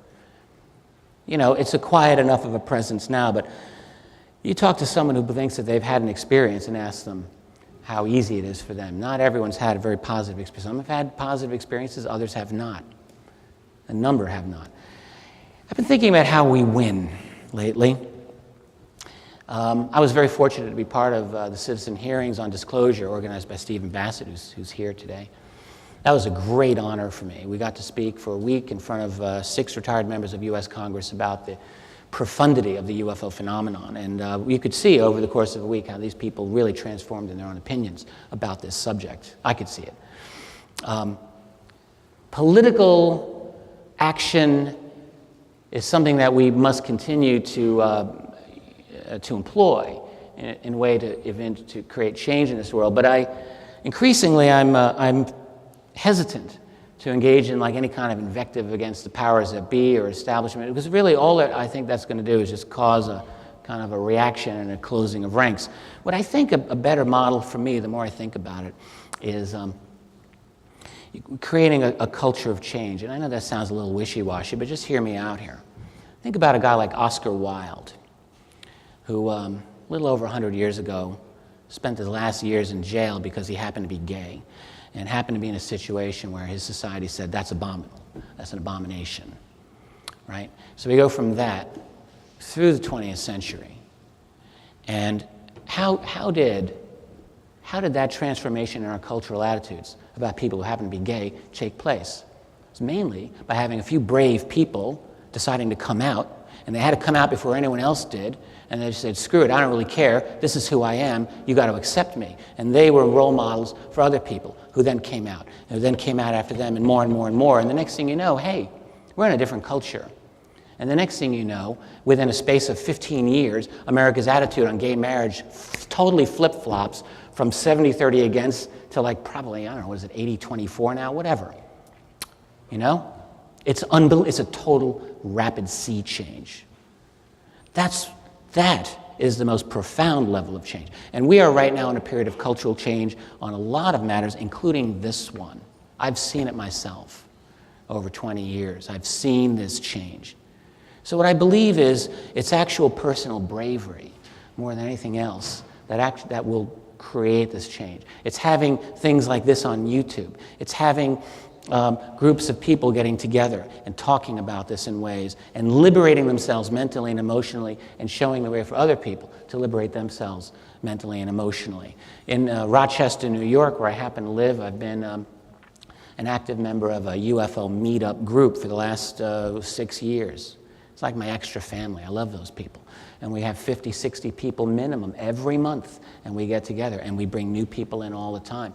And I think this is I think meetup.com is a great website, a great idea, and you yourself can start one wherever you live. It's a great way to kind of create a center of gravity, as it were, and to give yourself a sense of community, which is absolutely necessary if you're going to make cultural change. It's one thing to talk to people on the web, but as you're seeing here at this event, there's a totally different experience when you're face-to-face with somebody.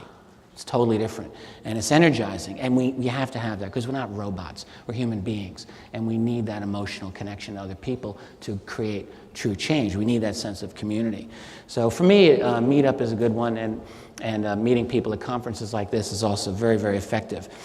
Remember that there's 3 stages that every new, radical, revolutionary, transformative idea goes through, right? First, they ridicule you, then they attack you, and then they say, oh yeah, we knew that all along.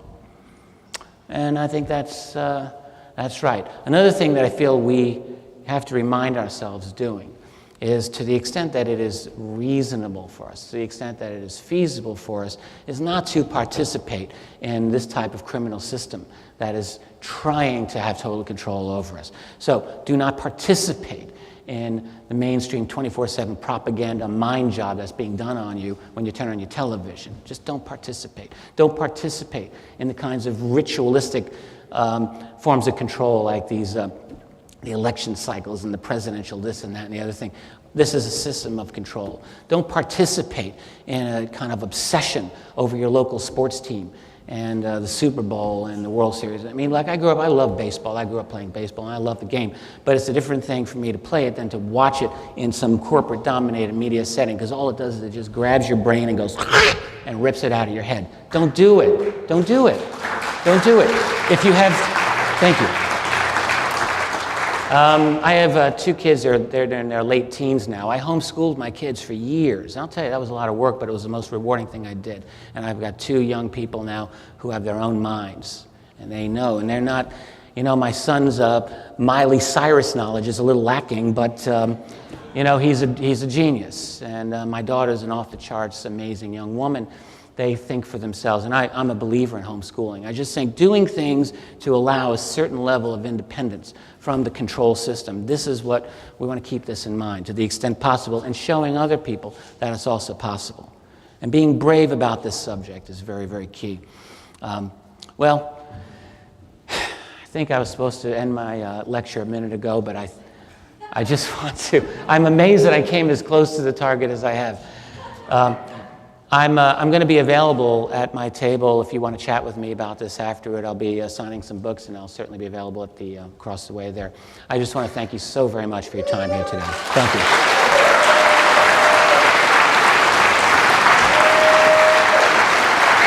Thank you. Oh, thank you. Great. Thanks. Should I get this down here? Thank you, Richard. Great stuff. Listen, ladies and gentlemen, we're just going to take 10 minutes, short break, get some air. We'll try to get some air in the hall here, okay? We'll start up in 10 minutes, though, right from now, so be here on time. We'll start without you if not.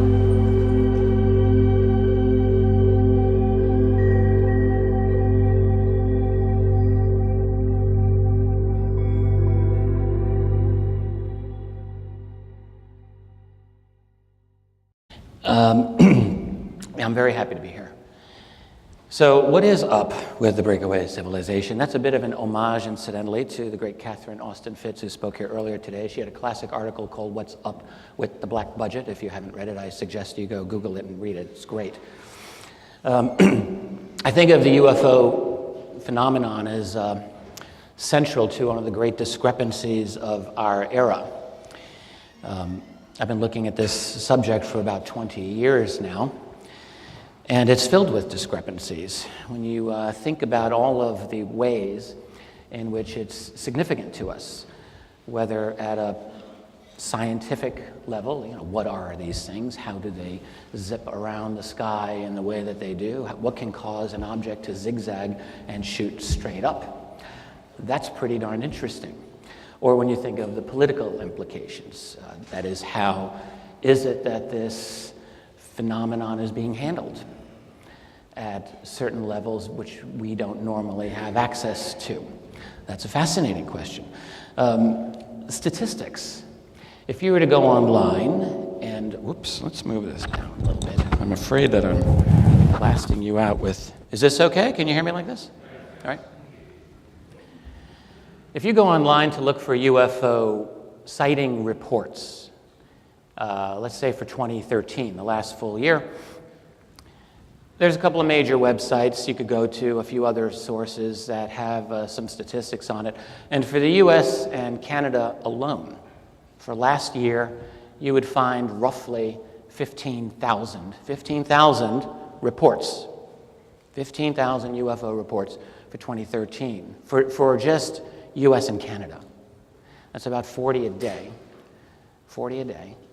And when one considers that maybe 1 out of 10 people, maybe if we're lucky, might report their sighting to some agency, you could easily multiply that by 10.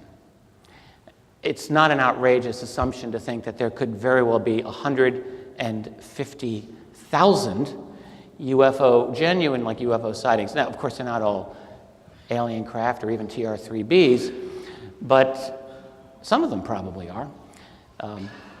What's the ratio of legitimate sightings? No one knows. No one knows, but it's a lot. There might be 15,000 legitimate sightings of truly anomalous activity in our atmosphere just in North America every year. It's quite possible. Yeah. Want to fix that up? All right, I'm going to speak a little more quietly now. No, okay. I just don't want to blast you out with the echo. All right, blast away. So maybe 15,000 genuine sightings a year. It's quite possible. Economic implications are profound, particularly when you factor in energy. After all, whatever these things use to move around, it's probably not petroleum. Right? And So that has tremendous implications for our global economic and financial structure. Philosophical issues, existential issues. What does it mean that there are perhaps some other agencies that are operating in our skies, in our oceans, beyond the atmosphere? That's important for what we are as human beings. All of it, and personal. There are thousands upon thousands of individuals, many of you sitting here right now, who've had what you believe are intense personal encounters with some other, whatever that other is. This is a phenomenon that affects people at a very deep level. This is not trivial. So where's the discrepancy? Well, the discrepancy is that there's no love, there's no recognition from our mainstream culture. 60 seconds and counting. We are go for Apollo 7 at this time.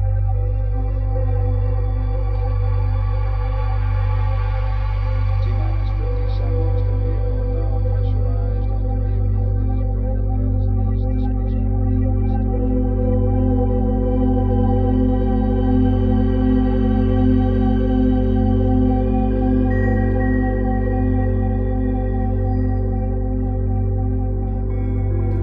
Alrighty, our third speaker of the day is among the world's leading researchers and historians on the UFO subject. He is the author of 2 volumes of history, UFOs and the National Security States, as well as an analysis of the future, AD after disclosure, when the government finally reveals the truth about alien contact. He has appeared on many radio and television shows, including specials for the History Channel, Sci-Fi, BBC, and elsewhere. Since 2012, he has hosted his own radio show. In his books, articles, and many interviews, he has analyzed the deconstruction of our political liberties as a result of the UFO cover-up, the possible nature of the non-humans themselves, what their presence mean for our civilization, why he believes the cover-up will end within our lifetime, and what is likely to happen after that. He has done some tremendous work on the subjects with deep and thorough analysis on the history of the UFO question. His work is very important to get a handle on just how many instances, encounters, sightings, and contact that the military around the world has had with these things, whatever or whoever actually is behind the UFO technology. His website is richarddolanpress.com. His talk today is called What's Up with the Breakaway Civilization? Please help me welcome Richard Dolan. Thank you, Henrik. Thank you. Thank you so very much. I'm going to try to speak as deliberately as I can. I know we have a little bit of an echo effect. Let me move this down here. There's no recognition from our academic community. There's no recognition from our political institutions. It's a subject that gets no love, but it's significant. And that should tell us something right away. I look at it now as we're in a fence. We're in this little enclosed fence in our little worldview that we're all supposed to believe. But just beyond that fence, there is something else. And in fact, it's not just these other visitors, whatever they are, but there's an infrastructure beyond that fence of ours. It's unacknowledged, and I think it's quite vast. So I want to look into it. It's not just in the atmosphere. It's down here on the ground. It's, I think, below the ground, probably. And I think it exists beyond Earth's orbit. There's something very, very significant going on. Before I get into the really strange stuff here with you today, I'll just put out the obvious remark that a number of other speakers here have already been discussing. And there's really no need for me to go over the same ground that they've been talking with you about, but simply that there are multiple space programs operating in a clandestine manner. And think of it this way. A couple of years ago, there was the announcement that the United States, NASA was going to cease their manned operations in space, and all of this talk about the U.S. kind of shutting down its significant space-based operations and so forth. And that's a lot of nonsense. And it's nonsense because on a logical, practical basis, if the United States military establishment is going to continue to be the dog that has to pee on everyone's tree around the world and has to dominate this world in the way that it is accustomed to. It must dominate space as a theater of operation. There's no negotiation about that. Space must be under its control. And ipso facto, you must have a powerful presence of domination of space. That's not going to end, not voluntarily, not by them. These multiple programs, I'm going to suggest, are a combination of traditional technologies and revolutionary technologies. And this point was made yesterday by both Mark McCandlish and Michael Schratt and others as well have been talking about this. So you've got your old-fashioned chemical technology that's still being used in one way or another, and you've got some very, very radical technologies, which I'll talk about. Back in olden times, during paperclip, a lot of those German scientists brought over were involved in the creation of what was called the dinosaur program, which was very, very instrumental and had, despite that it was supposedly canceled, left its own legacy and probably a secret space legacy that's been built on top of that. Back in the late 1980s, there was an announcement out of the blue in the New York Times that Vandenberg Air Force Base, which had its own secret cadre of, I believe it was 32 astronauts at the expense of many billions of dollars, that was closed down because it was no longer practical in the aftermath of the Challenger explosion. And if you want to believe that, be my guest. These programs, in other words, they're canceled, quote unquote, after they've been in operation for some time when it's no longer convenient for people to think that these are still going on. But these things happen. We've got a number of instances in which clandestine space programs are hinted at or even acknowledged, and then they go away.